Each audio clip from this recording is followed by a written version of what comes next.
السلام عليكم ورحمة الله وبركاته. معاكم مطبخ زمان مع سهام. ازيكم حبايبي، عاملين ايه؟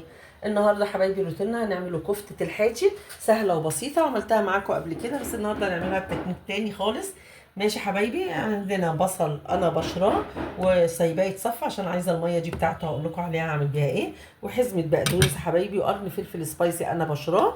ماشي، وادي اللحمه فيها نسبه دهن، ودي معلقه صلصه هعملها هقول لكم عليها ايه. ومعانا البهارات: ملح، فلفل اسود، جنزبيل، زعتر، بهارات لحمه، وشعره قرفه حبايبي.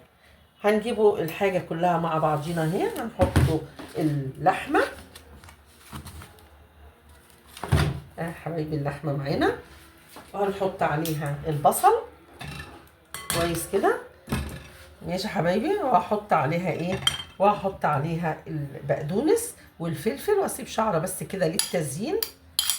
ماشي حبايبي، وهحط كل بهارات اللي انا قلت لكم عليها، وهمزجها مع بعضكم وهرجع لكم تاني حبايبي.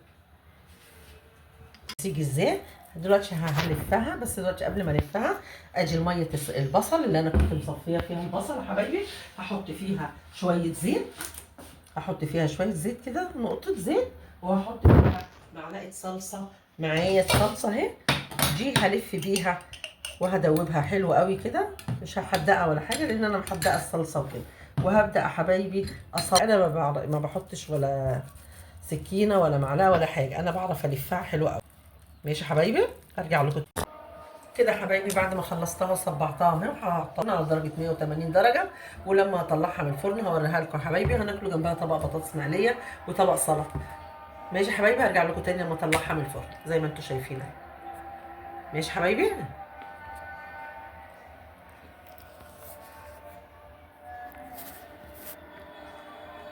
ده كان غدانا النهارده حبايبي: كفته في الفرن، كفته الحاتي وبطاطس مقليه وطبق سلطه فرنجي متخرط خيار وطماطم وبصل وفلفل مقلي وعليه ليمونه، ومعانا كاتشب ومايونيز مصري. ماشي عشان المقاطعه. وما تنسونيش حبايبي الكومنت حلو منكم، واللي ما اشتركش في القناه ينزل يشترك في القناه، ولايكات لايكات لايكات. وكل سنه وانتم طيبين، والسلام عليكم ورحمه الله.